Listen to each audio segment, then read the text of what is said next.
Deixa eu voltar aqui na slide. Bem, então, estamos falando da precisão, né? Então, isso aí ficou claro, que a gente não pode dar mais algarismos significativos do que aqueles que são justificados pelos dados, né? Vamos ver, então, um exemplo aqui que eu peguei do livro. Por exemplo, aqui a gente tem um exemplo que diz que se o carregamento de uma ponte é conhecido como sendo 300.000 newtons, né? Por exemplo, eu tenho 300.000 newtons. E esse carregamento, ele foi estimado com um erro, um possível erro de 400 newtons, né? Quer dizer que eu tenho aqui, na verdade, 300.000, mas pode ser 400 newtons a mais ou 400 para menos, né? Então, se eu sei que eu tenho esse possível erro, eu tenho um erro relativo, né? Que mede o grau da precisão desses dados, né? Como eu calcularia esse erro relativo? Vou dividir o possível erro, né? Pela medida que eu tenho, né? Isso vai me dar um erro relativo de 0,13%. Então, se eu já sei que meus dados estão com esse erro, eu não posso dar uma resposta que não seja indicando também esse erro, né? Porque a resposta deve ter o erro também. Então, por exemplo, vamos supor que eu calculei as reações dos apoios de uma ponte. O valor determinado foi esse aqui, né? 57.000, na verdade, 288 newtons. Então, eu determinei a partir desse carregamento aqui. Só que esse carregamento usado, ele tem esse erro de 0,13%. Então, não seria certo eu falar que esse é meu resultado, né? O certo seria falar que eu tenho um erro também de 0,13% dentro dessa resposta, né? Então, o que seria o certo? Eu calcular, então, qual seria o possível erro em newtons dessa resposta, né? Aqui que eu faço, então, multiplico o erro, né? O erro aqui sem ser percentual, pelo valor que eu determinei. Isso vai dar 75 newtons. Então, quer dizer que esse valor que eu obtive, ele pode ter um erro de 75 newtons. Pode ser 75 newtons a mais ou 75 newtons a menos, né? Então, o certo seria escrever que eu tenho esse valor de força de 57.288 mais menos 75 newtons, certo? Isso seria o certo a fazer, não falar só desse valor, porque eu já tenho um erro aqui nos dados, então, sabe-se que a resposta não vai ser um valor definido, não tenho como dizer que foi isso, porque esse carregamento já de entrada, ele não é, ou seja, não é preciso o suficiente, ele tem um erro. Então, eu vou dar a resposta também considerando esse erro aí. Ficou claro isso? Sim. Sim, professor. Então, assim, sempre que eu tiver que dar uma resposta, eu tenho que ver a precisão dos dados, né? Então, isso é o fundamental, assim, a ideia fundamental que eu quero que vocês peguem disso aqui, né? Da precisão. Então, vamos continuar, então. Então, o que a gente faz aqui na engenharia? Os problemas da engenharia, em geral, né? Eles raramente vão ter dados com uma precisão maior do que 0,2%, né? Raramente. A gente não tem essa precisão toda nos dados, né? Então, normalmente não se justifica escrever a resposta para problemas com precisão maior do que esse valor aí, de 0,2, né? Então, o que a gente faz na prática, e na literatura é feito também na prática, né? Usar 4 algoritmos significativos para registrar números que começam com 1 e 3 para todos os outros casos, né? 3 algoritmos para todos os outros casos. A menos que isso seja indicado diferente, né, no problema, né? Porque a gente cria alguns problemas, né? Principalmente na literatura acadêmica, que a gente acaba tendo alguns dados aí, normalmente com essa precisão que está sendo adotada aqui, né? Já na vida real é outra coisa, né? Na vida real é outra coisa. Você tem que ver realmente os dados que estão medindo, qual é a precisão dele. Mas, enfim, seguindo essa regrinha prática aqui, que é recomendada na literatura, o que ela diz? Que, por exemplo, né? Seguindo isso aqui, se eu tenho uma força de 40 newton, ela deve ser escrita como 40,0 newton, né? Que seria 3 algarismos significativos. E uma força de 15 deve ser escrita como 15,00, que seria um número que começa com 1, a gente usaria 4 algarismos, né? Como diz aqui essa regrinha prática. Então, geralmente, a gente vai fazer isso na questão, né? No problema. Ao menos que alguma coisa seja indicado que me diga que eu tenho uma precisão maior e então eu use mais de 4 algarismos, né? Ou seja, depois da vírgula. Então, geralmente, não façam assim, não deem uma resposta com um monte de algarismos significativos, né? Usem como máximo 2 depois da vírgula, certo? No caso aqui, de começar com 1, se for um número diferente de 1, vocês usam apenas um algarismo depois da vírgula. Porque senão você fica escrevendo um monte de algoritmos aí e a gente na engenharia não trabalha com essa precisão, porque não tem, geralmente não tem equipamento para medir dados com essa precisão, né? Então, só isso aí. O que mais? Então, por isso que eu estava falando também, né? Porque a calculadora que a gente usa, vocês acabam colocando aí todos os dados e ele dá um número grandão com um monte de algarismos. E geralmente os estudantes pegam lá aquele número grandão e colocam e escrevem uma resposta com 4, 6 algarismos depois da vírgula.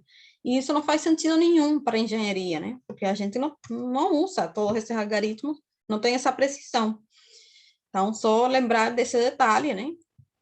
Quando vocês estiverem resolvendo questões, fazendo exercício, não precisam fornecer essa resposta com essa quantidade de algarismos, só máximo 1 depois da vírgula, ou máximo 2. Certo? Ficou claro isso aí? Sim, ficou sim. Então, é isso. Que outra coisa vocês precisam lembrar? A aproximação é que a gente faz para ângulos pequenos. O que isso quer dizer? Então, gente, eu tenho aqui, né, o quadrante, né, e o ângulo θ. Eu tenho aqui indicado, né, para o ângulo θ, o triângulo que é formado aqui pelo cateto, né, e a hipotenusa desse triângulo, né, os dois catetos com cores diferentes. Vocês sabem que o seno do ângulo, ele é o cateto oposto dividido pela hipotenusa, certo?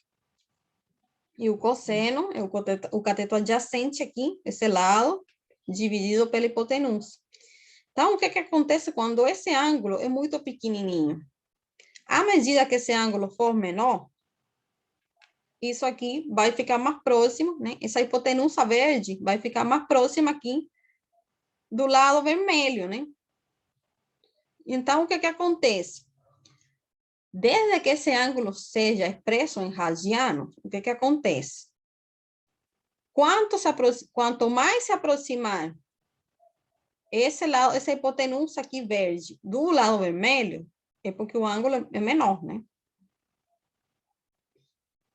E o que acontece, então? O seno, ele se aproxima da tangente. Por quê? Seno não é esse lado azul dividido por esse lado verde? Isso é o seno. Tangente seria, então, esse lado azul dividido por esse lado vermelho, né? Como quanto mais, ou seja, quanto menor for esse ângulo, esse lado vai ser mais próximo desse aqui, mais próximo será o seno da tangente, né? Para ângulos bem pequenininhos, o seno e a tangente são praticamente iguais. E, ao mesmo tempo, são praticamente iguais ao valor do ângulo. Então, a gente pode dizer que para ângulo pequeno, o seno é aproximadamente igual à tangente e aproximadamente igual ao ângulo. Por que a gente faz essas aproximações aqui? Porque isso facilita muito, às vezes simplifica muito as equações, né? Quando a gente tem uma equação grande, a gente às vezes consegue simplificar. Vamos supor que eu tenha a tangente no numerador e o seno no denominador. Se o ângulo que eu estou analisando é bem pequenininho, eu consigo fazer essa simplificação, né? Eliminar, porque eu vou assumir que tangente e seno são iguais. E o que acontece também? O cosseno, como que a gente calcula o cosseno? Não é o lado vermelho dividido pelo lado verde? Quanto menor for esse ângulo, esse lado verde vai ficar mais para cá, vai ser mais próximo do vermelho. Então, o cosseno vai tender a ser 1, né? Que eu vou dividir esse lado por esse aqui. Então, para ângulo pequeno, o cosseno eu posso aproximar de 1. Dizer que o cosseno do ângulo vale 1. Então, essas aproximações aí a gente também faz para ângulos bem pequenininhos, né? Pequenininho, estou falando próximos de 0, né? Não é que seja um ângulo de 5 ou 6 radianos, né? São ângulos próximos de 0. Então, é isso aí. O que mais? A gente tem também que falar aqui de escalares e vetores. Por quê? Porque essas são as duas grandezas que a gente usa na mecânica. A gente usa grandezas escalares e vetores, né? Grandezas vetoriais. Quais são, então, as grandezas escalares? Que eu já tinha te falado um pouco, né? São aquelas às quais é associado apenas um valor. Ou seja, eu consigo descrever aquela grandeza apenas com o valor. Por exemplo, a massa, né? Uma massa, eu consigo medir ela e falar que eu tenho uma massa de 100 quilogramas ou 50 quilogramas, né? Então, ela só precisa de um valor. A densidade também. A densidade, que pode ser em quilograma por metro cúbico, também é um valor. O tempo também é só um valor. 4 segundos, 15 segundos, então, são grandezas escalares. Eu só dou um valor para informar, para descrever aquela grandeza. O módulo da velocidade, por que o módulo? Porque a velocidade ela é vetorial, né? A velocidade ela tem uma direção e um sentido. Só que eu posso usar o módulo da velocidade, né? Se eu falar, eu estou caminhando a 4 km por hora, eu estou dando um módulo de velocidade, né? Eu não estou falando em que direção eu estou indo, nem em que sentido. Então, às vezes, o módulo da velocidade, ele é usado também, né? Você fala quando você dirige um carro, eu estou indo a 60 km por hora, estou indo a 80. Então, você está dando um módulo. Você não está falando para onde você está indo. Então, o módulo da velocidade também é uma grandeza escalar. A energia também. E assim, vetorial, então, quais seriam? São as que possuem direção e sentido, né? Além do valor. Então, um exemplo de grandeza vetorial, já estava falando da própria velocidade, né? Aqui. Só que, assim, às vezes eu uso o módulo porque eu não preciso da direção e o sentido. Só que para problemas de engenharia, a gente precisa, sim, da direção e do sentido. Muitas vezes, na maioria, né? Então, a gente precisa trabalhar com essas grandezas que são vetoriais. Outro exemplo é o deslocamento, né? O deslocamento ele tem uma direção e um sentido. Eu posso deslocar o objeto, né? Ou na vertical ou na horizontal. Na vertical pode ser para cima, pode ser para baixo. E na horizontal pode ser para a esquerda, pode ser para a direita, né? Então, essas grandezas vetoriais, elas têm direção e sentido além do valor delas, né? O momento, a força, a quantidade de movimento também são grandezas vetoriais. Então, por que é importante para a gente estudar vetores? Por conta disso que eu acabei de falar para vocês. As forças não são grandezas vetoriais, elas têm direção e têm sentido, né? as estruturas de engenharia, elas estão submetidas a forças. E essas forças são vetores, não são escalares, né? Por exemplo, o vento, ele pode incidir em uma edificação a 90 graus, a 45 graus, a 30 graus, né? Ele pode estar indo na direção para cima, ele pode estar vindo de cima para baixo, né? Ele pode estar naquela mesma direção, saindo ou entrando, né? Então, ele tem sentido, tem direção e tem valor. O que mais a gente tem? O peso próprio das estruturas, que eu já tinha te falado para vocês, a força-peso, né? Que seria a massa pela gravidade, sempre apontando para baixo na vertical, mas ela tem direção e sentido, só que sempre é esse, né? Mas é também outra grandeza vetorial. O que mais a gente tem? Tudo, né? Todas as forças são vetores. Aqui o exemplo, por exemplo, de uma barragem ou de um muro de contenção, a gente tem o quê? Tem pressão da água, né? Ou da terra, no caso que for terra, né? Então, a gente tem também aqui direção e sentido, porque essa água ela não é fixa, né? Ela sempre tem uma direção e um sentido, ela não está ali, ou seja, não está aí no espaço, né? Ela está em uma direção e um sentido, ela pode estar empurrando nessa direção aqui. Então, eu não consigo descrever essa grandeza só falando do módulo, do valor dela. Eu preciso saber para onde é que ela está atuando. Por isso que a gente tem que estudar os vetores, porque todas essas grandezas com que a gente trabalha, né, todas essas forças que atuam nas estruturas de engenharia civil, são vetores. Então, por isso, na primeira aula de hoje, eu quis fazer uma revisão também sobre vetores, que vocês devem ter visto já em matemática, né? Mas é importante porque a gente vai trabalhar com eles. Então, eu trouxe aqui uma revisão. Não é muito grande essa revisão, né? Mas só para lembrar como é que a gente trabalha com vetores, né? Primeiro, o conceito de vetor. Qual é o conceito de vetor? No espaço tridimensional, eu já falei de espaço no início, né? O espaço está dado por esse sistema de eixos ortogonais tridimensionais.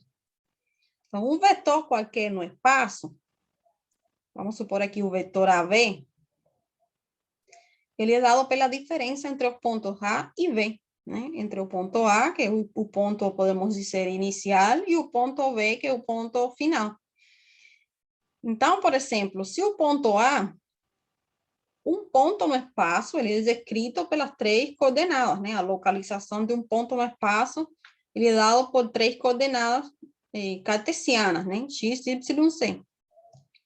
Então, se o ponto A ele tem essas 3 coordenadas, A1, A2 e A3, que são X, Y, Z, e o ponto B, ele tem as coordenadas dele também, da posição dele, que seriam V1, V2, V3, o vetor AB, então, será como será? A diferença entre esses pontos. A diferença entre as coordenadas desses pontos e a indicação da direção, né? Então, eu faria a descrição desse vetor AB como a diferença entre as coordenadas x, por exemplo, B1 menos A1, multiplicando os vetores unitários I, J e K. Esses vetores unitários, eles estão indicando as direções, né? O vetor unitário I, ele está indicando que estou no eixo X.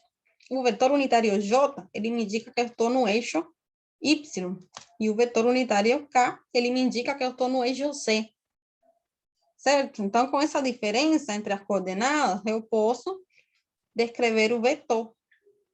Eu pego as coordenadas X, a diferença entre elas, e multiplico pelo unitário I. Eu pego as coordenadas, a diferença das coordenadas Y, aqui V2 menos A2, e multiplico pelo unitário J. E pego a diferença entre as coordenadas C, V3 e A3, e multiplico pelo unitário K. E assim eu consigo, então, descrever esse vetor. Vetor AB. No plano, por exemplo. Primeiro, ficou claro isso aqui, pessoal? Ficou. Tá, então vamos ver. Aqui a gente estava no espaço, né? Em 3 dimensões. Se a gente for para o plano, é igualzinho. Eu tenho esse vetor AV aqui. Como eu escrevo esse vetor? Quem seria esse vetor, então? Não é a diferença entre os pontos? Então, por exemplo, aqui no eixo X, eu tenho que a coordenada X do ponto B, ela vale 5, né? E a coordenada X do ponto A, ela vale 1. Então, 5 menos 1 é 4. Seria essa coordenada aqui total, né? Essa distância, perdão. 5 menos 1 é 4. Então, eu posso dizer que esse vetor é 4i mais, agora pego em y, a coordenada aqui do ponto B é 5, e a coordenada aqui do ponto A é 2.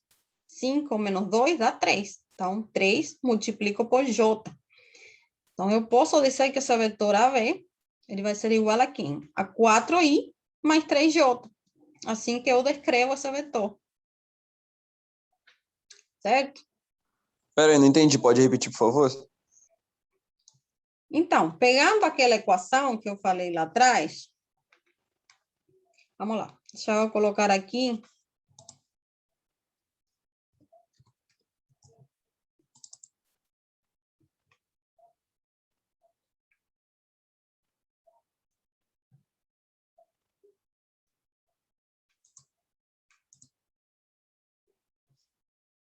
Vou escrever aqui para vocês do lado disso aqui. Então,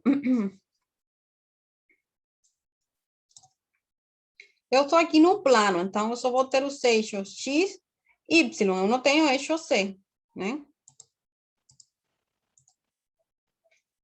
Então, se eu for escrever o vetor AV, ele vai ser igual aqui. Ele não é a diferença entre os pontos A e B? Só que, Sim. primeiramente, a diferença aqui no eixo X, né? Qual é a diferença entre os pontos no eixo X? Não seria a coordenada de B menos a coordenada de A? Então, Sim, eu sim. tenho que a coordenada V no eixo X vale 5, menos a coordenada de A no eixo X, que vale 1, e tudo isso multiplica o vetor unitário I, que esse vetor unitário me indica, né, que eu estou aqui no eixo X. Isso eu vou somar com o quê? Com a diferença entre as coordenadas Y. Eu tenho, então, a coordenada Y do ponto B vale 5 aqui, certo? 5. E a coordenada Y do ponto A vale 2, né? Então, é 5 menos 2, que eu multiplico por J, que seria o unitário. Unitário desse eixo Y. Então, o vetor AB, tá. ele vai ficar como sendo 4i mais 3j. Entendi. É assim que se determina, então. Beleza. Pronto, e aí eu determinei, então, o vetor AB no plano, né? Se fosse no espaço, eu teria mais uma coordenada.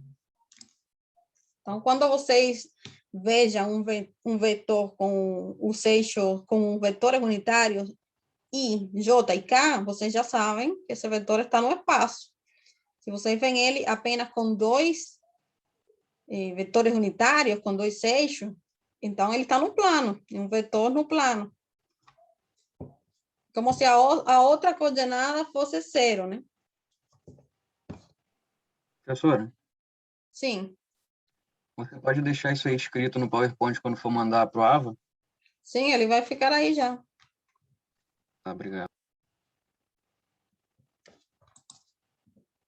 Professora, Então, gente, sim, diga.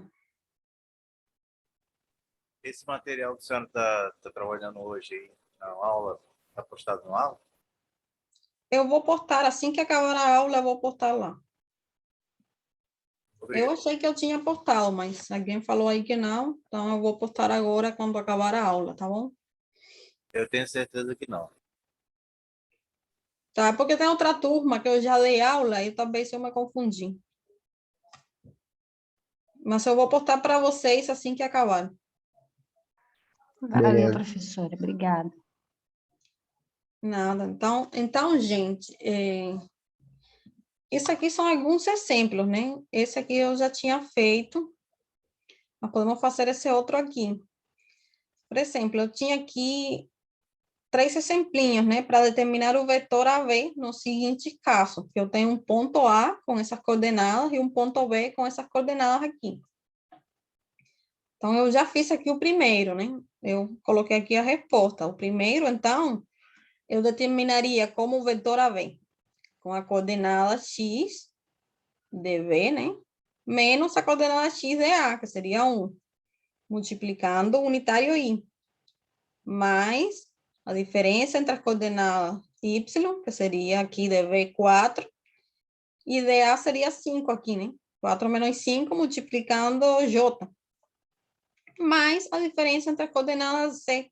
Eu pegaria aqui menos 1 de V, menos a de A, que seria menos 4.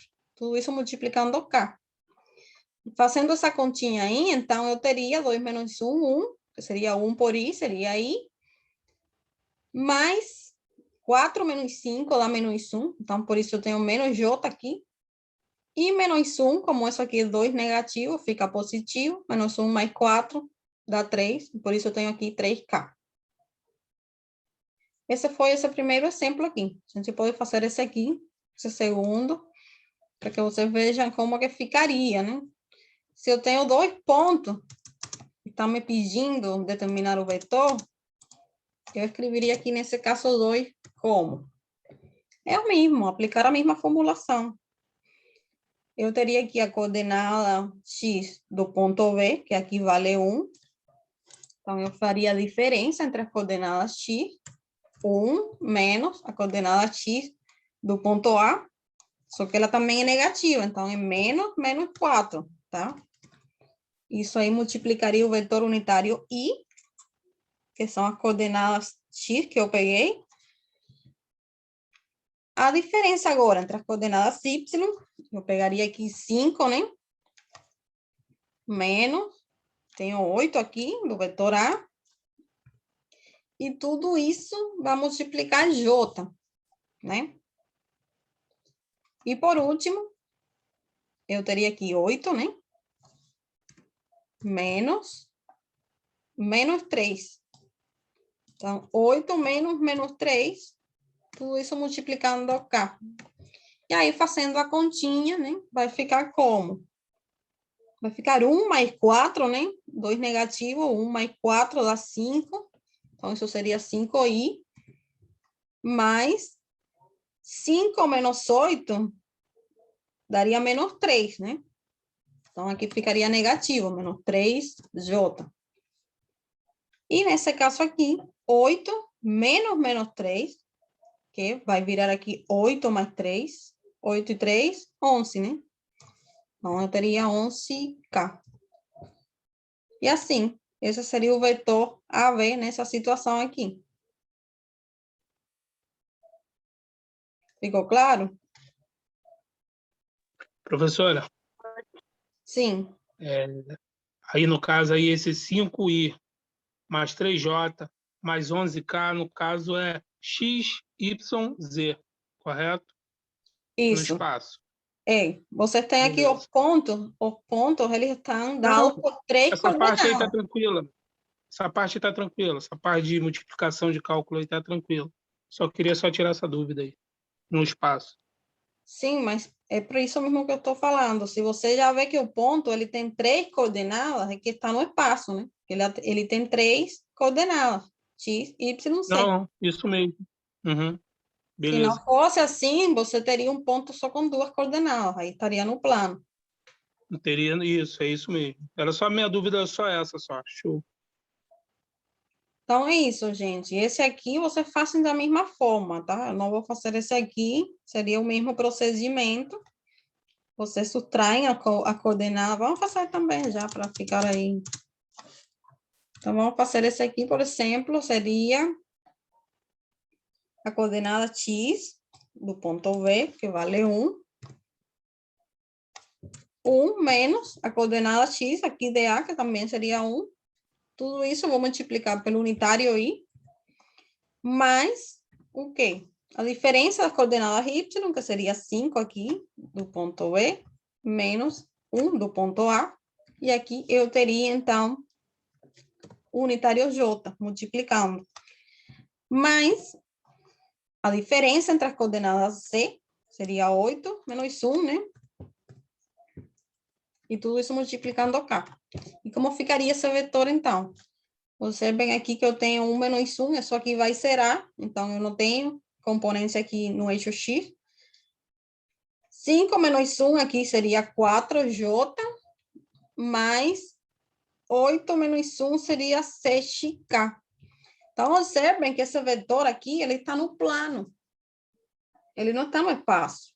Que no final, ele está em 3 componentes. Ele está num plano.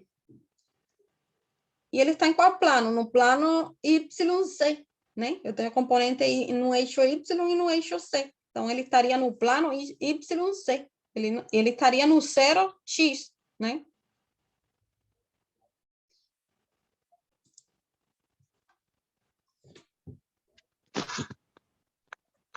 Deu para perceber isso? Que se um vetor num plano, ou seja, ele está num plano.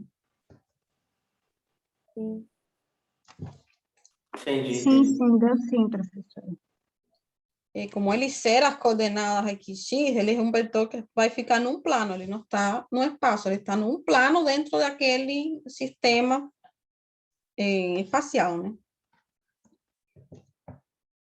Então, gente, outra coisa aqui, um exemplinho aqui, esse aqui eu já coloquei... eu coloquei já respostas aqui. Então, vamos lá. O que diz esse exemplinho aqui? Com base na figura, determinar as coordenadas do ponto A. Eu tenho o ponto A aqui, B, as coordenadas do ponto B, que ele está aqui, e C, o vetor AB, né? Primeiro, resolvendo aqui a letra A, né? As coordenadas do ponto A.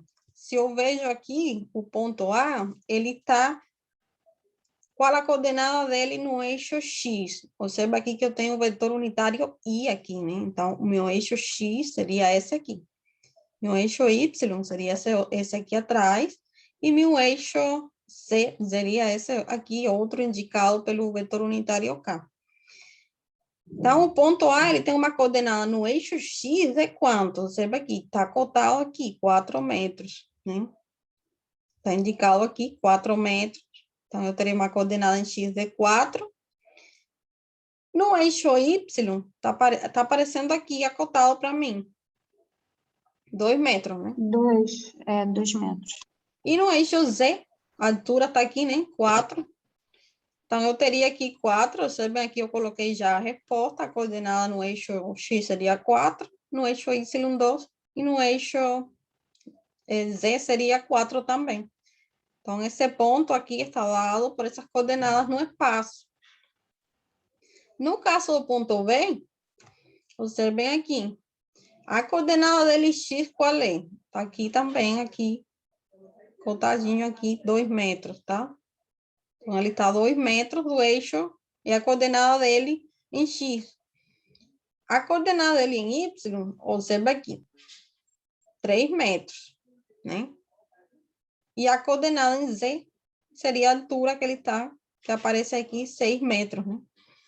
Então, eu teria esse ponto, eu consigo descrever ele pelas coordenadas 2,3,6, né?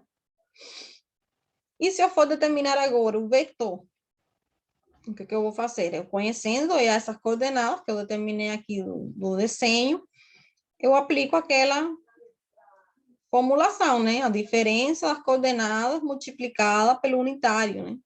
Então, eu faria aqui a mesma coisa, né? Vou pegar a coordenada x aqui do ponto B, menos 4, multiplicando i, mais a diferença entre as coordenadas y, que seria 3, menos 2, multiplicando j, mais a diferença entre as coordenadas z, que seria 6, menos 4, multiplicando k.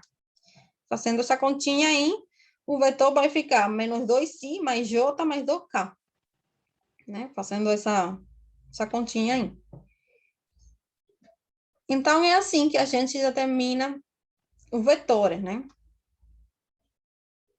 Agora, você vê uma coisa, eu sempre vou pegar o ponto V como ponto final, né? O vetor, ele está indo de A para V. Então, o ponto V é o ponto final, e o ponto A é o ponto inicial. A setinha está me indicando qual é o ponto final. Se o vetor aparecer assim, com a setinha para cá, meu ponto final seria A, e meu ponto inicial seria V. Então, só para fazer essa observação aí. Ficou claro? Sim, professora. Sim, Ficou sim. professor. Perfeito. Tá, então, vamos lembrar agora também de soma de um ponto com um vetor. Por que eu estou fazendo essa revisão aqui, gente? Eu não sei se vocês lembram de quando vocês estudaram vetores, mas para quem estudou assim muito tempo atrás, e também não lembra, só estou relembrando, tá? Isso aqui não é conteúdo da Você disciplina. dá pra gente usar o GeoGebra também aí, não dá para achar o ponto? Oi? Dá pra gente usar o GeoGebra para a gente achar o ponto certo. Por essas contas aí da senhora. É um programa que mostra o ponto certo. Você está falando do vetor anterior ou está falando desse aqui? Do outro, esse aí também. Então, Professora, o que o colega está querendo dizer é que tem um aplicativo que se chama GeoGebra, que se a gente jogar essas coordenadas dos cálculos que a senhora deu o aí, ponto vai certo. aparecer esse mesmo desenho. Esse sim. mesmo desenho. Sim. Que até o outro professor ensinou a gente também. Ele que ensinou a gente a usar o GeoGebra. Sim, você pode usar também, mas aqui eu estou ensinando de onde que sai, né? Estou ensinando a teoria. Não, ele ensinou, depois ele ensinou isso depois pra gente. Para a gente tirar a prova dos 9 para ver se a gente fez a conta certa. Tá, Entendeu? sim, você pode utilizar, se você já conhece um aplicativo, pode usar. Entendi. Então, vamos lá, gente. Como seria a soma de um ponto com um vetor? A soma de um ponto A com um vetor U, ele vai ser outro vetor, né? Então, por exemplo, eu tenho aqui um esqueminha, né? Se eu somar o ponto A com esse vetor U aqui, eu vou ter um vetor V, que vai ser o resultado. Então, sempre que eu somar um ponto com um vetor, vai ser o resultado outro vetor, tá? Por exemplo, eu tenho aqui no plano um exemplo, né? Da soma de um ponto com um vetor. Estou somando aqui o ponto A com o vetor U, né? Como chama esse vetor mesmo, da soma? Eu esqueci. Desse que parte do zero e vai até... Como É o chama? vetor soma, né? Você pode chamar vetor soma ou vetor V, que foi o nome, a letra que eu assinei aqui para ele. Tá. Então, vamos lá. O que eu faço, então, para somar o ponto A com o vetor U? Primeiro, eu tenho que determinar quem é o vetor U, né? Então, aplicando, né, o conceito, que é a diferença entre os pontos. Observem que eu pego aqui. A diferença entre os pontos no eixo X, eu tenho 5 e tenho 1 aqui, né? Então, 5 menos 1 dá 4, que seria essa distância aqui, né? Esse comprimento aqui. E a diferença aqui em Y seria 5 menos 3, seria 2, né? Seria esse 2 que eu tenho aqui. Por isso, o vetor U, ele é 4i mais 2j, né? 4, multiplicando o vetor unitário i, mais 2 aqui, multiplicando o unitário j, né? Que é o Y. E o ponto, isso, que é o y. E o ponto A tem coordenadas 1, 3. Então, como que eu faço a soma? A soma, ela é feita, né? Somando a coordenada da componente aqui do vetor com a coordenada do ponto. Então, eu pegaria a coordenada aqui que me indica o eixo x, 4, mais 1. Tudo isso multiplicando i, porque vai ser o resultado, um vetor, né? E 2 mais 3 aqui, que é 5, j. No caso, isso aqui está indicando a coordenada y. Então, o vetor v, ele é 5i mais 5j. Você vê no gráfico aqui, que ele tem 5 aqui no eixo y, no eixo x, né? Representado pelo unitário i, e 5 aqui também no y, né? Então, é o tamanho dele. A gente vai ver isso agora também mais na frente, o tamanho dele. Então, eu tenho 5 aqui no y e 5 no x. Então, é assim que eu faço a soma, né? De um ponto com um vetor. Bem, o que mais a gente precisa, então, lembrar? Soma de dois vetores. Como é que é feita essa adição? A adição dos vetores, ela é feita com a soma das componentes, né? Vamos supor que eu tenho um vetor U e um vetor V, né? E ele tem as coordenadas dele, o 1, o 2 e o 3, no caso o vetor U, e V1, V2, V3, no caso o vetor V, associadas a cada eixo, né? Cada eixo ortogonal. Então, a soma de U com V vai ser também um vetor. Se eu somo dois vetores, eu tenho como resultado outro vetor, né? E lembrem a regra do paralelogramo, que eu falei já anteriormente, né? Então, como que a gente determina? A gente soma as componentes, né? A componente em x do vetor U mais a componente em x do vetor V. E as componentes em y do vetor U e do vetor V. E assim, e a componente em C. Então, eu posso determinar essas componentes, que eu vou chamar aqui de W, né? Que seriam as componentes do vetor final, do vetor soma, né? O vetor W seria a soma de U mais V. Então, quem seria o W? Eu vou chamar, então, de W1 a essa soma das coordenadas em X. Então, esse seria meu W1. Meu W2 aqui seria a soma das coordenadas em Y. E meu W3, a soma das coordenadas em C. Então, seria assim que eu faço a soma, né? Vamos ver um exemplinho aqui.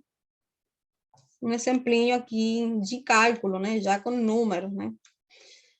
Eu tenho três vetores aqui, F1, F2 e F3. Eles estão dados, né, pelas componentes deles nos três eixos.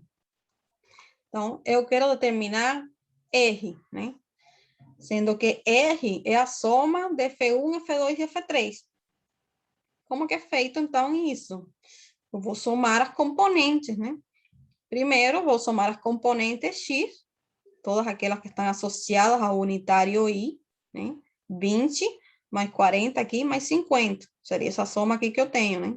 20 mais 40 mais 50, multiplicando I, mais a soma das componentes Y, que estão associadas ao unitário J. Então, eu teria 30 menos 20 mais 10, né? 30 menos 20 mais 10, tudo isso multiplicando J. Mais as componentes em Z, né? Que multiplicam o unitário K. Eu teria 40 mais 70 menos 120. Se vocês fazem aí essa soma, isso aqui vai dar 110i mais 20j menos 10k. Então, esse seria meu vetor soma. Certo? Isso aí tá claro, né? Tá, sim. Tá bom, então. Vamos ver, então, o que outro conceito sobre vetores é importante para a gente. Isso, e muito importante porque a gente usa, né? Seria o módulo ou a norma de um vetor. Esse módulo ou norma, ele vai dar o tamanho do vetor. Então, por isso que é importante. Vocês vão ver por quê. Por exemplo, primeiro vamos à definição, né? O módulo ou a norma de um vetor é um escalar. Ou seja, eu vou ter como resultado um valor escalar. E ele é calculado como? Ele é calculado pela raiz das componentes elevadas ao quadrado, né? É a raiz quadrada dos quadrados dos componentes. Então, vamos supor que eu tenho aqui esse vetor AB. Ele está no plano, né? Então, aqui, no caso, eu vou determinar no plano. Como calcularia a norma de AB? Aplicando essa formulação aqui, né? Então, eu teria que a norma é a raiz das componentes ao quadrado. Só que quais são as componentes do vetor? Olha só. As componentes não são a coordenada em x, não seria a coordenada de b menos a coordenada de a, que seria 5 menos 1 é 4. Então, minha componente em x vale 4. E 4 elevado ao quadrado. Mais a componente y elevado ao quadrado. A componente y, 5 menos 2 dá 3 elevado ao quadrado. Então, o resultado disso vai ser 4 elevado ao quadrado, 16, mais 3 ao quadrado, seria 9, raiz de 25, isso dá 5.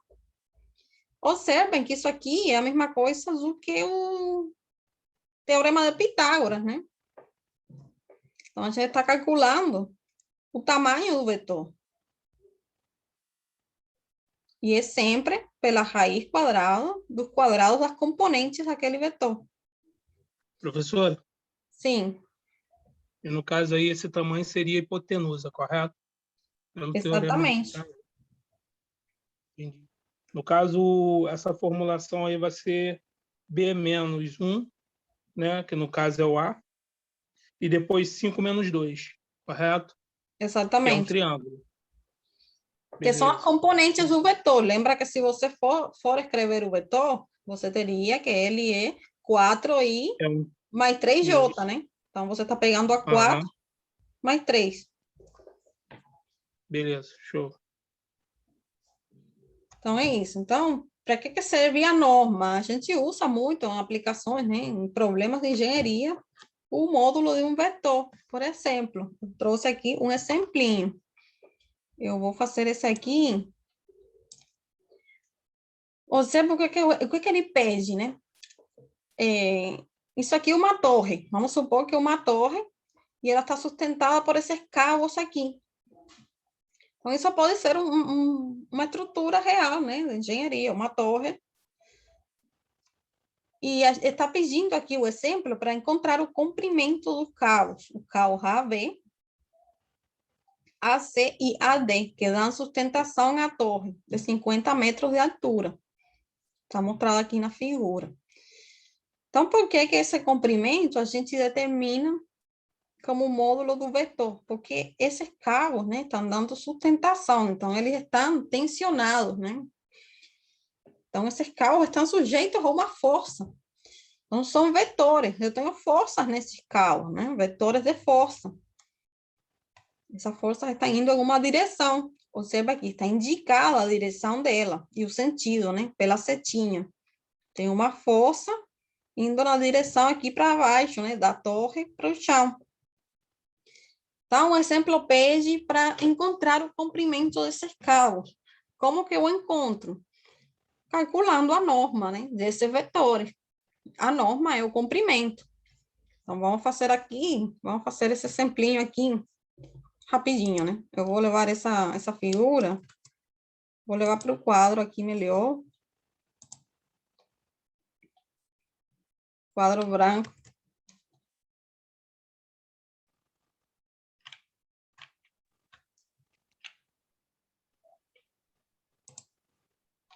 Professor, Sim, no caso, nessa figura aí, a senhora encontra o comprimento dos cabos de AB.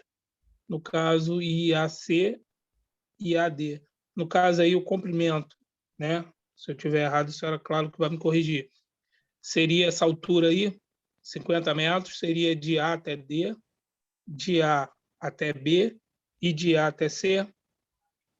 não, essa aqui é a altura da torre, né? Essa altura tá aqui, Sim, sim. da torre vertical. Observa que os cabos, eles estão Entendi. inclinados, né?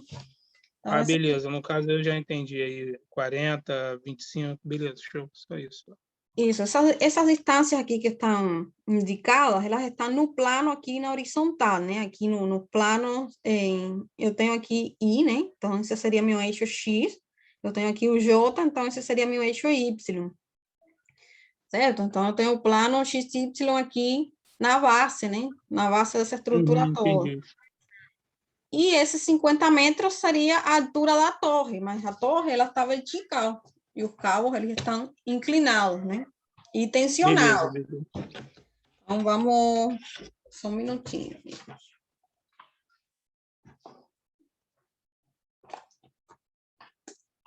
Vamos fazer aí esse exemplo. E a gente vai fazer utilizando essa equação aí. Então, por exemplo, deixa eu pegar aqui. Vamos lá, o que a gente faz aí primeiro? Vamos determinar um dos cabos, né? Os outros são feitos da mesma forma. Vamos determinar o cabo AB aqui, esse cabo aqui, AB. Primeiro, o comprimento não é a norma do vetor, né? Eu vou pegar a equação da norma do vetor. A norma do vetor AB é o comprimento dele, né? Essa seria a norma. E ela vai ser calculada como a raiz quadrada das componentes desse vetor, né? Eu vou chamar aqui... Vamos chamar aqui componente A1 ao quadrado mais A2 ao quadrado mais A3 ao quadrado. Eu não sei quem são, vou encontrar agora, né? Então, como que eu escrevo esse vetor? Vetor AB. Não é a diferença entre o ponto V e o ponto A? Observem que o ponto V aqui é o meu ponto final, né? Porque a força ela está vindo de A para V. Observem a setinha aqui. Então, meu ponto final é V. Meu ponto inicial aqui é A. Então, como que eu determino o vetor AV? O vetor AV, ele não vai ser a diferença das coordenadas dos pontos multiplicando os unitários. Então, observação. Eu tenho aqui, vamos observar aqui a coordenada, então, X. Meu eixo X é esse aqui. Qual é a coordenada X do ponto V? É 25 aqui, observem aqui. Ela está indicada aqui. Então, a coordenada X do meu ponto V é 25, né? Então, eu tenho aqui 25 e eu vou subtrair a coordenada X do ponto A. Só que o ponto A, olha onde que está. Ele está em cima, né? Do início aqui do eixo de coordenadas. Então, a coordenada X do ponto A, ela é 0, né? Então, eu teria 25 menos 0, que multiplica I. O vetor unitário I. Tudo isso mais o quê? A diferença entre as coordenadas Y. Eu vou para Y agora, né?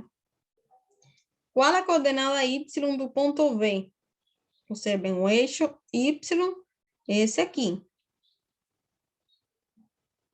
É 40? A senhora está marcando alguma coisa aí porque não está aparecendo? Na imagem, no desenho?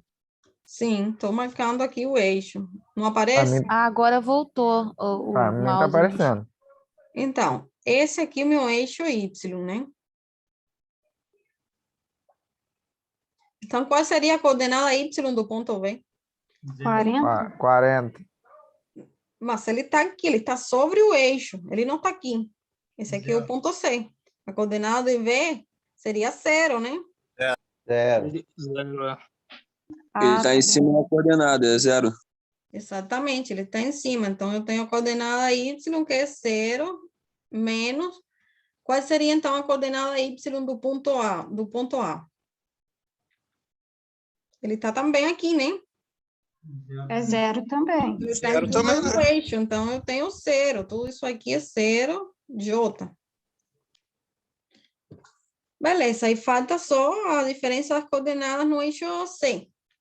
Observem aqui. No eixo C, que seria esse aqui que está indicando a altura, o ponto V, ele está aqui na cota 0, né? Ele está no eixo aqui, no eixo 0, na C0, né? Então, eu tenho também um 0 aqui. E o ponto A, ele está a qual distância do início? Qual é a altura dele? Ele está aqui a 50 metros, né? Está a 50. Então, é 50 aqui, que multiplica o unitário K. Então, gente, como seria, então, esse vetor AB? Eu teria, então, 25 menos 0 é 25, né? 25i mais, isso aqui é 0. Então, eu não tenho essa componente aqui. 0 menos 50 seria menos 50k. Então, isso aqui é negativo.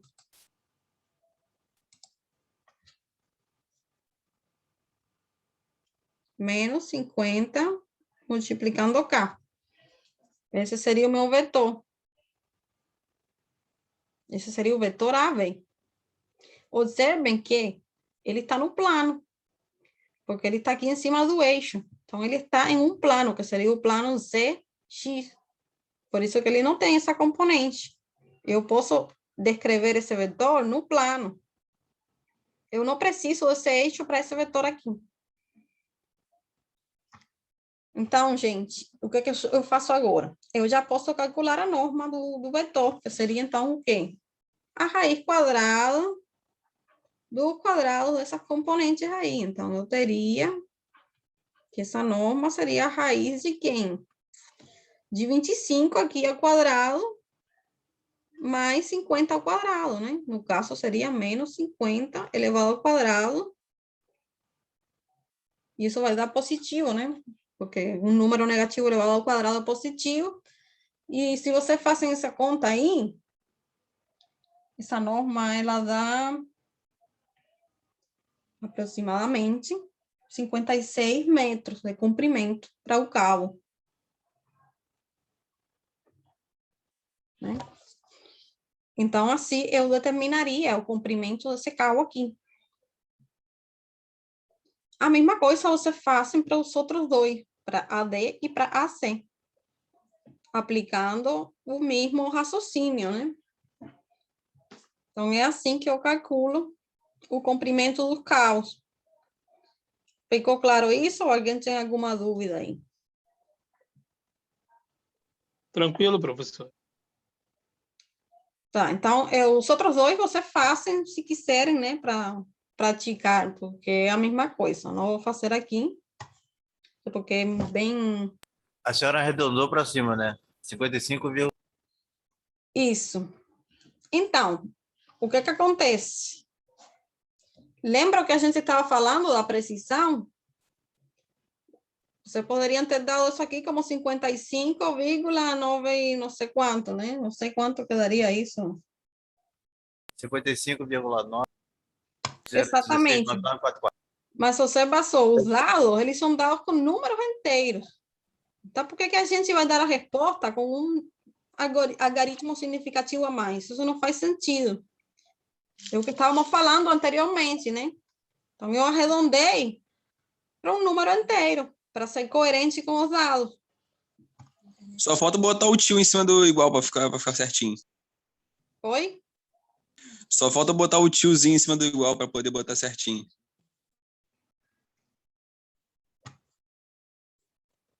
O que é aproximação, você está falando? É, sim, poder colocar aqui a aproximação. Mas, enfim. Perfeito. Só um toque, toque que eu tenho. É aproximado, né? Valor aproximado, mas a gente aproxima aí para ser coerente com esses números que eu estou tendo aí como dado, né? Então, é isso. Vou parar aqui, vou lá no slide de novo.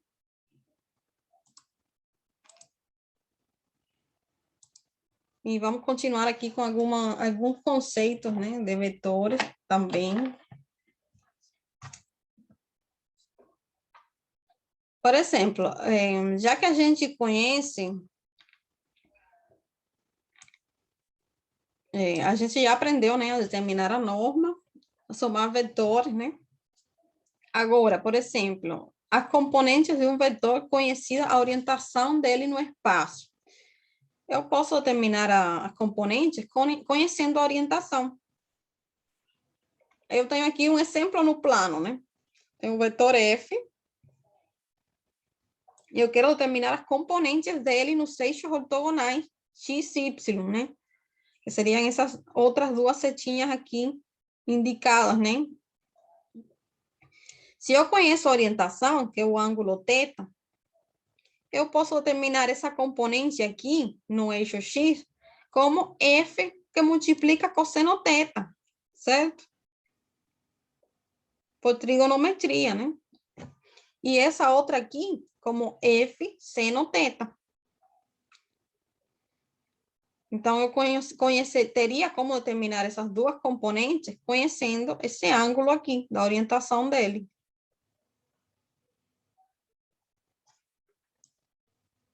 Ficou claro isso? E eu tenho aqui a lei do paralelogramo, né?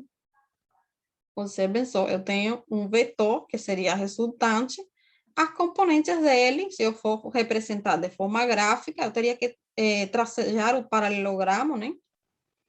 E as componentes, elas teriam essa dimensão aqui. Que seria a mesma coisa que formar um triângulo, né? Colocando esse V2 para esse lado aqui. Então, isso aqui a gente usa bastante também as componentes de um vetor, né? Porque às vezes eu tenho um vetor com uma orientação específica no espaço, mas eu estou trabalhando em um eixo, ortogonal a ele.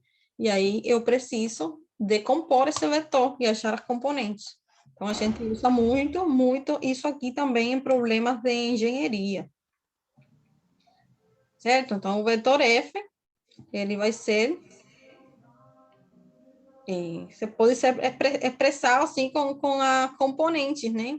Cosseno θ mais seno θ, que multiplicam os unitários e J, né? Ele seria F cosseno θ, que multiplica I, mais CF seno θ, que multiplica J. E aí, fazendo esse agrupamento, né?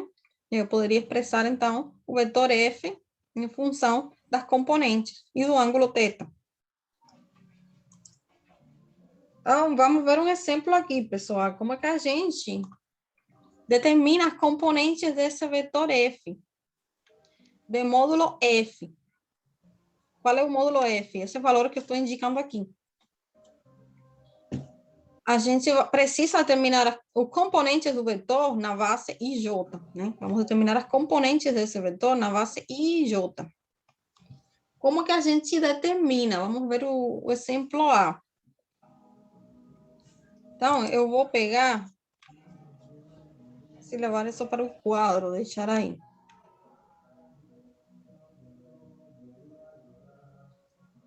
Vou levar para o quadro também essa figurinha aqui. Só para eu fazer uma indicação de forma mais simples.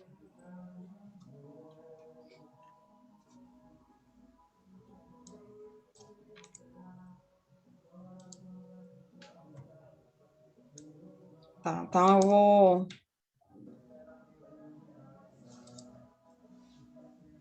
Professora, licença. Essa música no fundo aí é da senhora aí? Não, alguém tem aberto o áudio aí. A senhora silencia, por favor, então. Obrigado. Se eu encontrar quem é a pessoa, não sei quem.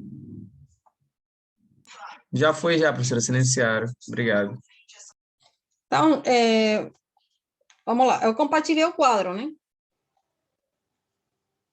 Sim. Sim. Tá, não lembrava. Então, vamos ver esse exemplo aqui, gente. Como que a gente acharia, então, as componentes aqui desse vetor F? Faltaram os valores, né? Mas eu vou colocar aqui. Esse vetor F aqui vale 180. Esse é o módulo dele. Então, deixa eu copiar aqui os valores todos. Vamos fazer essa primeiro aqui. Então, para eu determinar essas componentes, né, pela lei do paralelogramo, eu tenho uma componente, teria uma componente aqui, certo? E eu teria outra aqui.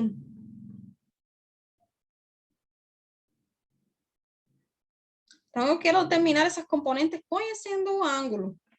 Como seria, então? Eu teria que essa componente aqui, Fx, vou chamar de Fx. E essa outra aqui, vou chamar de Fy. Um pouco meio todo, tudo bem. Então, quem seria Fx? Fx vai ser F cosseno de 30, né?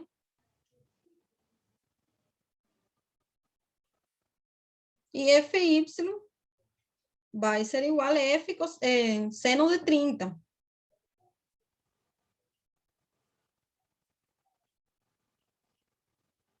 Certo? Se você fazem aí essa conta na calculadora, você vai ficar como...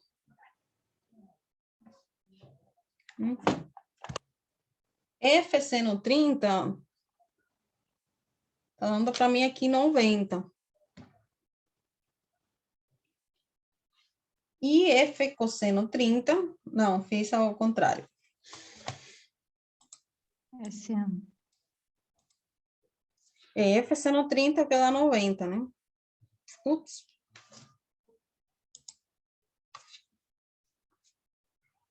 Então, F seno 30 tá dando 90.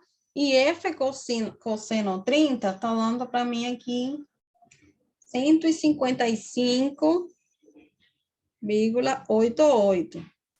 Fazendo aquela aproximação, vamos levar para 156. Então, gente, eu já terminei as componentes. Eu posso escrever o vetor F, então, como ele sendo igual a quê? Eu vou ter minha componente no eixo X não vale 156. Então, o eixo, o vetor F, ele é 156I mais 90J. Certo? Esse seria o meu vetor F. Esse caso aqui, como que eu faria, então? O caso V. No caso V, eu tenho um valor de F que é 200. Vou colocar aqui. Como que eu calcularia, então, essas componentes? Eu calculo aqui, observem só. Se eu quero a componente aqui nesse eixo, observem só isso aqui. Eu quero essa componente aqui. E a componente aqui, que vai ser essa aqui.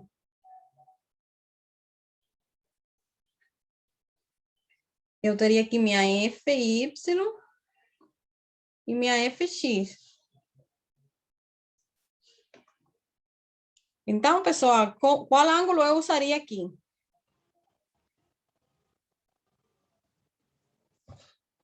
Se eu vou usar aqui como Fx como sendo F cosseno teta, então eu vou usar esse ângulo aqui, né? Que seria 90 menos 30, seria 60. E então, Fy seria F seno de 60, né? Então, se vocês fazem aqui a mesma continha, o mesmo procedimento, vocês podem calcular a Fx e a Fy no caso de F valer 200 em módulo, né? Se vocês fazem essa continha aí,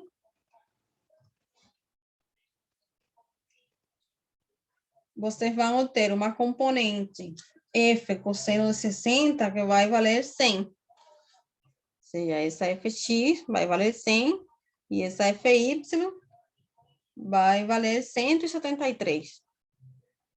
Se eu multiplico pelo seno 60, 200 multiplicando o seno 60, eu vou ter aqui 173.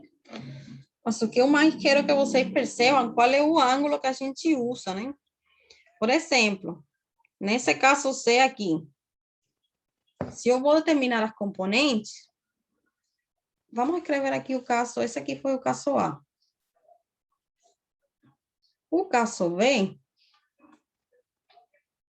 se você fazer as contas, ele vai dar um F igual a 100I mais 173J. Por que eu estou colocando? Porque eu quero que vocês vejam esse exemplo aqui agora. Observem que essa decomposição, ela segue a lei do paralelogramo. Então, por exemplo, no caso esse aqui, C, eu vou ter uma componente aqui e outra componente aqui.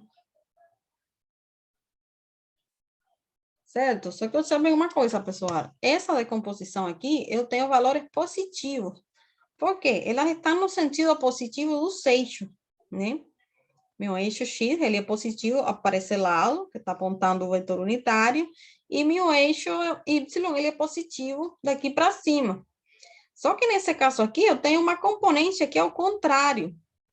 Ou seja, minha componente no eixo Y, ela vai ser negativa, porque ela está apontando para o sentido negativo do eixo.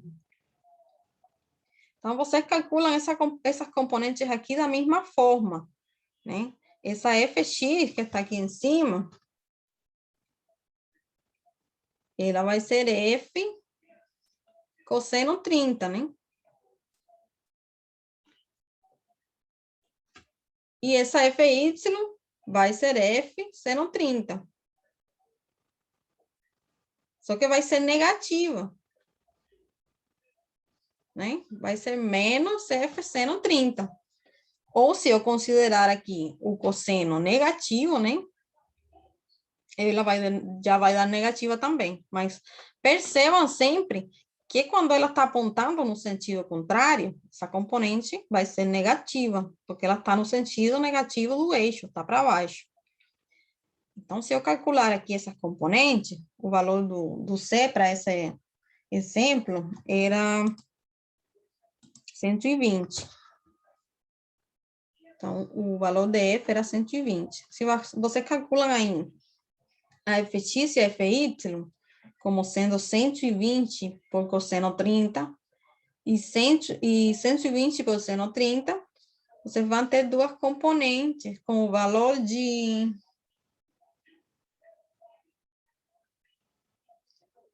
menos 60 e 104, aproximadamente. Né? Menos 60 vai ser essa aqui negativa, né? Então, eu vou escrever esse vetor F nesse caso como sendo o quê? 104 e mais, perdão, menos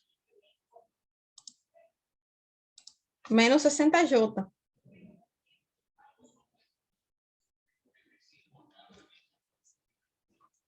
Observem aqui que o menos 60J é essa componente que está no sentido contrário, então tem que ser negativa. Então, esses detalhes aí, vocês também precisam prestar atenção.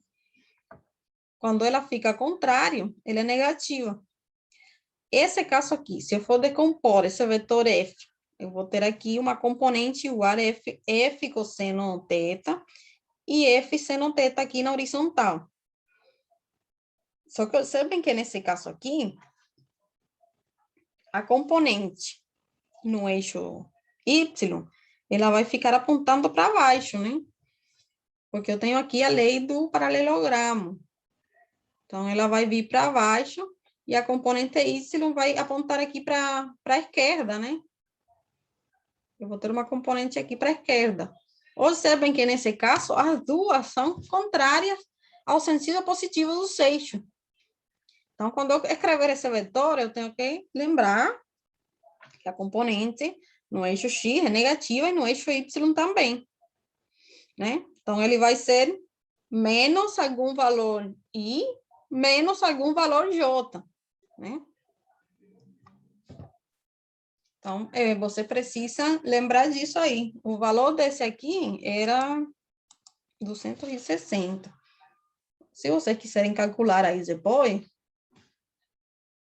como uma prática, esse vetor D, ele dá multiplicando, né, por seno e cosseno de 50, essas duas componentes aqui, elas vão dar 199 e 167. Só que eu tenho que escrever que F, ele é igual a menos 199 e menos, era 167J. Porque as duas, elas estão no sentido negativo do eixo. Então, elas são negativas. Isso ficou claro? Essa orientação, que é o mais importante? Sim. Sim. Então, Sim, professora. Então, beleza. Então, é isso aí, gente. Eu fico meio torto, porque escrever aqui no quadro digital é muito chato, mas eu espero que vocês entendam aí mais ou menos essa bagunça aí do exercício. Tá bom, Aleta, tá bonitinho. Bom, posso tirar já isso aqui? Vou tirar o Professora, quadro. Sim.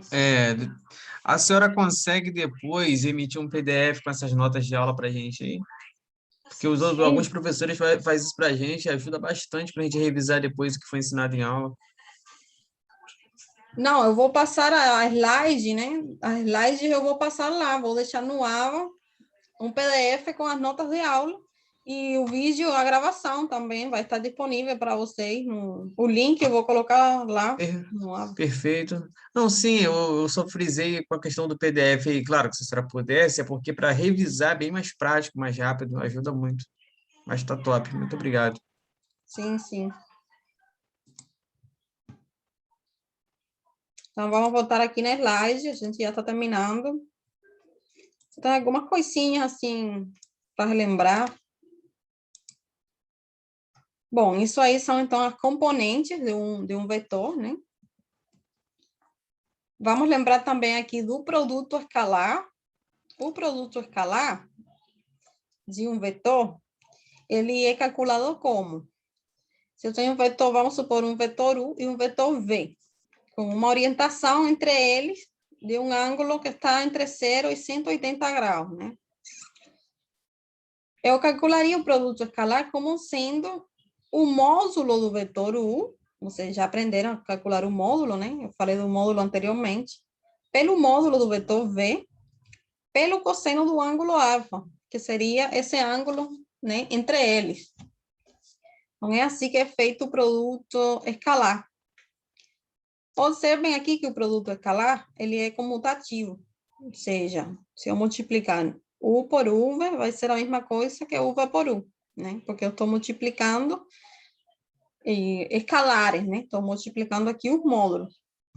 Então, é comutativo, como a multiplicação. E, nesse caso, a gente pode perceber que, por exemplo, os ângulos entre os vetores unitários, né? Se vocês observam os eixos X, Y, Z, que são ortogonais, os ângulos entre esses eixos, eles medem 90 graus, certo?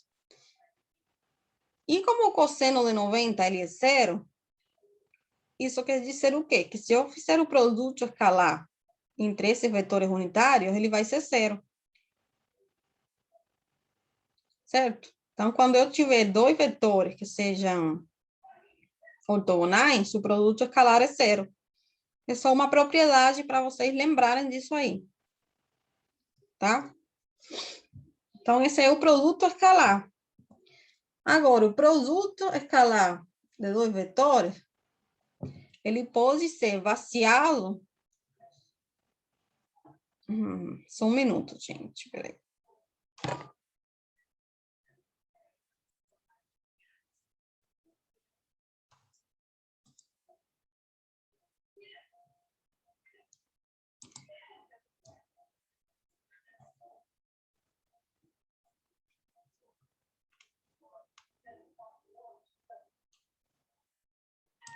Então, baseado nessa equação, eu pensei que eu tinha colocado alguma coisa errada aqui, mas não, tá certo.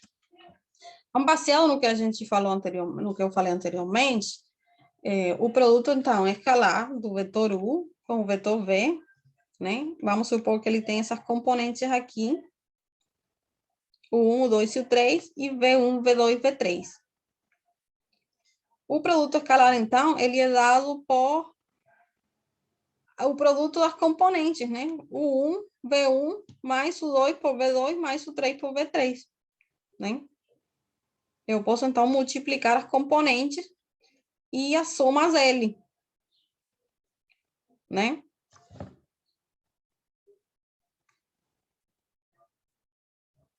Certo? Porque o produto do unitário já ele vai ser zero. Então, eu calculo como produto das componentes, né? Certo? Certo. E que mais aqui, então? O produto escalar, né? E se a gente conhecer, por exemplo, componentes U e V de dois vetores conhecidos, então a gente pode encontrar esse ângulo alfa entre eles, né? Vamos supor que eu tenha dois vetores conhecidos. Eu tenho lá a descrição do vetor, por exemplo, como aqui. Um vetor U, que ele vai ser 2i mais 3j mais 6k, e um vetor V, que vai ser 3i mais 4j mais 0k.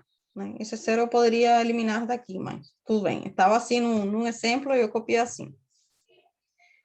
Então, a gente pode determinar esse ângulo alfa, né? Qual seria o ângulo entre esses dois vetores? Eles estão no espaço e a gente quer conhecer qual é a orientação entre eles. A gente pode determinar, então, com essa formulação aqui. O cosseno do ângulo alfa, ele vai ser, então, U por V, dividindo, U multiplicando V, dividindo a multiplicação dos módulos dos vetores. A gente calcula o módulo, como vocês já sabem, né? E multiplica, então, U por V e dividem pelos módulos. Aqui eu tinha alguns exemplos de vetores unitários. A gente chama vetores unitários aquele que apresenta módulo igual a 1, né? Eu tenho aqui alguns exemplinhos, né? Se vocês calcularem o módulo, vocês vão ver que o módulo dele vai ser 1, né? Por exemplo, o módulo aqui de U, que é calculado com a raiz quadrada das componentes ao quadrado, né? Se você fazer a continha, vão ver que esse módulo é 1. Mesma coisa para esse aqui e mesma coisa para esse aqui. Então, quando esse módulo é 1, a gente chama de vetor unitário, né? Que ele tem um valor de 1, é o tamanho dele, certo? Então, é só isso, gente. Eu acho que essa é a última slide. Tem um exemplo aqui também. Mas esses exemplos são o que a gente já fez, as componentes, né? E, por exemplo, eu tenho aqui o vetor U, que está escrito em função das componentes, né? Seno θ, que multiplica I, e cosseno θ, que multiplica J, porque o vetor, ele vale 1, ele é unitário, né?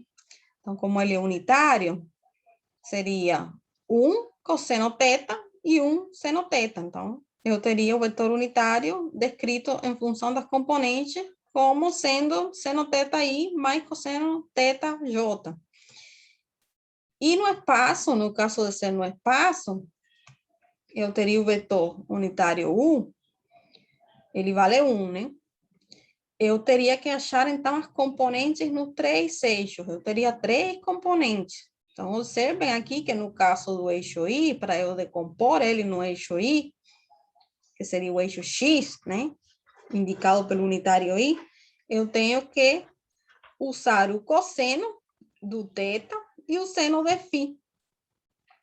Seno φ, que seria isso aqui, essa distância aqui, e cosseno θ, para levar ele para esse eixo. E no caso do eixo Y, para eu achar a componente aqui no eixo Y, eu usaria o quê? O seno φ, que seria isso aqui, né? É a mesma coisa que está aqui em cima, que dá para visualizar melhor, né? Então, seria aqui o vetor decomposto pelo seno φ, e depois pelo seno θ, né? Seno θ, que seria essa distância aqui, me vai dar esse vetor aqui.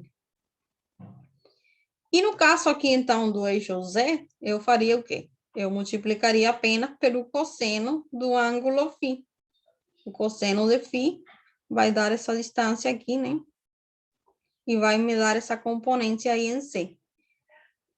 Então, esse seria o caso, né, das componentes. No caso de um vetor estar no espaço. Seria como eu calculo as componentes nos 3 eixos ortogonais, né? Eu teria, assim, já isso como um padrão, né? Para calcular as componentes. Certo? Então, gente, eu tenho aqui alguns exercícios, mas eu acho que eu vou encerrar a aula aqui, porque eles são mais uma prática. Eu tenho esse e aqui acabou. Só uma prática para encontrar, ele pede aqui... não. Estou viajando. Não são exercícios, são um exemplo, né? Pensei que eu tinha colocado aqui valores. Então, isso é só um exemplinho, né? Por exemplo, dado um vetor V, com as componentes correspondentes nos 3 eixos, e um vetor unitário, UV, que esteja na direção e no sentido desse vetor V, ele pode ser encontrado da seguinte forma, então. Esse vetor unitário, ele não vai ser 1 dividido pelo módulo multiplicado pelo vetor V. Então, o módulo aqui do vetor V seria a raiz quadrada do quadrado das componentes, né? E o vetor V seria o próprio vetor V aqui descrito. Então, eu fazendo essa operação aqui, eu encontraria um vetor unitário na direção e sentido do vetor V. Um vetor V qualquer. E eu coloquei aqui de forma gráfica para vocês visualizarem como que seria. Eu tenho um vetor V qualquer, né? Ele tem um tamanho qualquer, que seria descrito por essas componentes aqui genéricas, V1, V2 e V3. Se eu calcular um vetor unitário nessa direção, aplicando aqui essa dedução aqui, eu teria um vetorzinho, né? Que vale 1 nessa mesma direção e no mesmo sentido de V.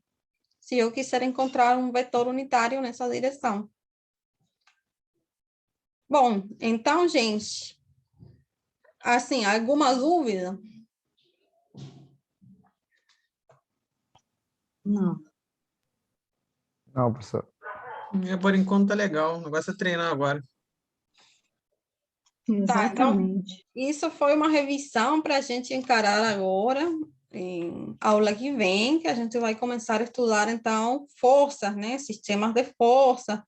E essas operações podem aparecer, vão aparecer, né? Não todas, mas a gente vai trabalhar com algumas dessas operações aí. E então, aula que vem, a gente já entra em outro tema, que seria o estudo da força, né? Então, é isso. Vamos deixar a aula aqui, encerrar a aula, porque já são quase 10h15. Vou disponibilizar para vocês o PDF lá no AVA e o link da aula, né? Da aula gravada.